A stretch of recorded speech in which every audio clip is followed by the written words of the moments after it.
You are 35. You have a spreadsheet. Your spouse has a heart the size of a small country and a checking account that reflects it. You found out about the $1,800 last Tuesday. Not because they hid it well, because they didn't think to mention it at all. Their cousin needed help with rent. Of course they said yes. They always say yes. You are not angry about the $1,800. You want to be clear about that, even with yourself. You are angry about the number of times before it that you didn't find out. About until later, if you found out at all, you married someone generous. Nobody warns you that generous and careless can live in the exact same gesture, and you will spend years loving one and quietly accounting for the other. It started small enough that you didn't name it for the first 2 years. A coffee for a friend who was having a hard week. A few $100s when your spouse's brother's car broke down. Generous instincts, the kind that made you fall for them in the first place. You used to tell people that your spouse would give you the only umbrella they owned in a rainstorm. You meant it as the highest compliment you knew how to give a person. You run a different ledger than they do. Yours has categories: emergency fund, retirement contribution, the line item labeled buffer, that exists for exactly the kind of week where something breaks and you don't want it to break you too. You built that ledger alone, mostly, in the years before you met them, the way someone builds. A wall mostly out of having lived through a winter once without one. Their ledger has one category: people who need something. The amount moves to fill the need, the way water moves to fill a glass. There is no buffer line, because the buffer line, to them, is just money sitting there not helping anyone. You did not marry a financial plan. You married a person, and the person came with a relationship to money that was formed in a different house, by different fears, answering a different question. Then the one your own money habits were built to answer. Neither of you is wrong.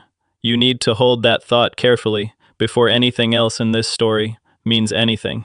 They are not careless because they don't care.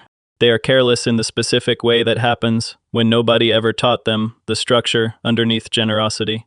The part where you can give and still keep something for the version of you that might need it later. You started doing the math quietly. Combined income. 140元 Combined savings rate, lower than either of you would guess if asked separately. Because your discipline and their generosity are pulling in opposite directions on the same rope, and the rope doesn't move very far either way. You try to talk about it the way the financial articles say to talk about it, calmly, using "I feel" instead of "you always."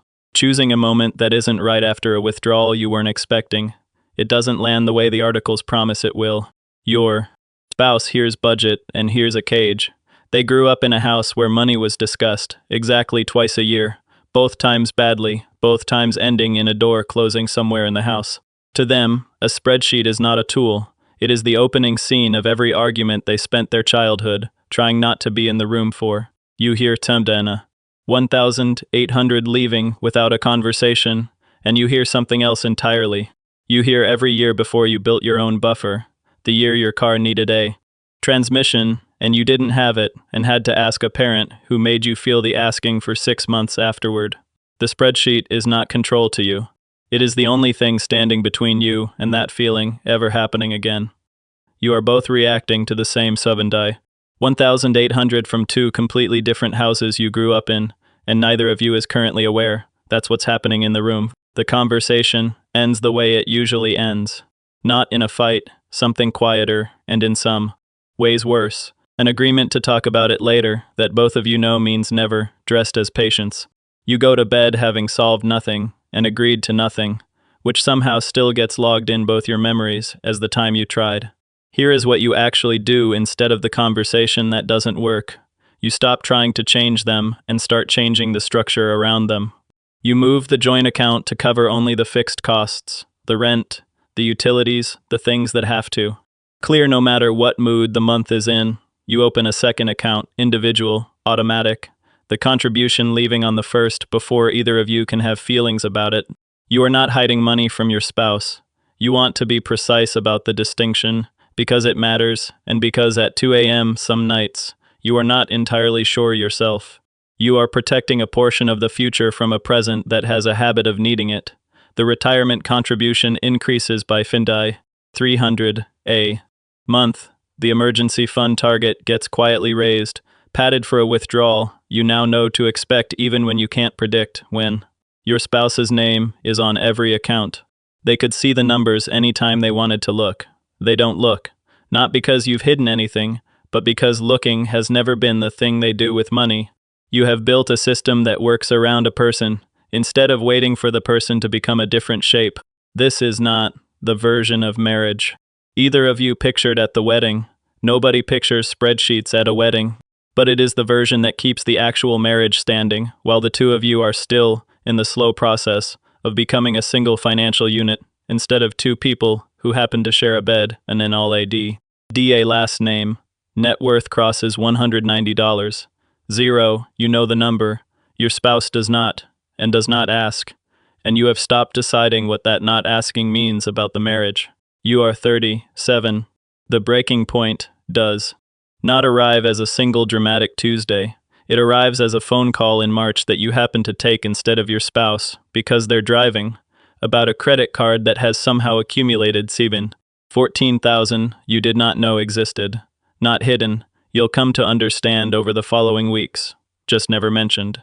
A series of small generosities, a friend's medical bill, a sibling's deposit on an apartment, a nephew's tuition gap, each one small enough on its own to absorb without a conversation, each one logged in a part of the financial picture that simply never made it into a sentence either of you said out loud.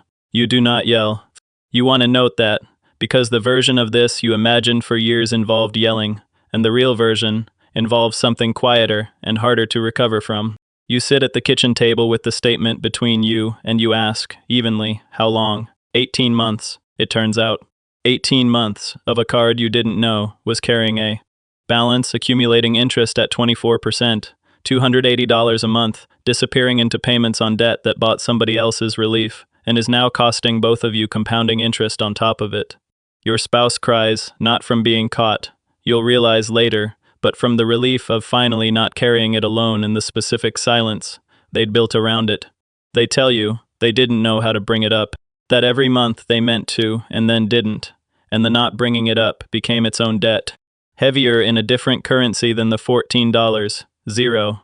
This is the conversation the articles were describing all along, not the calm, scheduled one. This one, the one that only became possible once the thing hiding underneath the structure finally had nowhere left to hide. You do not divorce over $14. 0. You want to say that plainly, because somewhere in the version of this story you feared, that was the ending. You pay it down together over 14 months, aggressively, the way you've always paid. Down anything, except this time your spouse is at the table too, looking at the number instead of away from it for the first time in the marriage. They ask you to teach them the spreadsheet, not because they've transformed into a different person, because the silence cost more than the spreadsheet ever would have, and they finally have the data to prove it to themselves, in a way your calm conversations never managed to. You build one ledger instead of two. It has your buffer line in it. It has a new line, smaller, named for the version of generosity that doesn't bankrupt the future to fund the present. A monthly amount your spouse can give away guilt-free, because it was planned for instead of discovered after the fact. Net worth at 38, $241. 0, slower than it would have grown if the Tinith and T. 14,000 had never existed, faster than it would have grown if you'd spent the marriage fighting about it instead of eventually building around it. There is a version of this story where the smart one resents the generous one forever, where the spreadsheet becomes a weapon instead of a tool, where two people who love each other build separate financial lives inside the same house, because building one together felt impossible. That version happens to other couples. It nearly happened to you. What happened instead is harder to put in a single sentence, which might be why nobody writes the article about it. You did not fix your spouse. You built a structure strong enough to hold both of your instincts without either one breaking the marriage. Their generosity didn't disappear. It got a budget line instead of a blind spot. Your caution didn't disappear either. It got a second name on the account instead of a private fortress. You are 38. The card is paid off. The ledger is one ledger now. Your spouse still gives the umbrella away in the rainstorm. You just both know now exactly how many umbrellas you can afford to keep giving away. Neither of you changed who you are. You just Finally, built something big enough for both of you to stand in.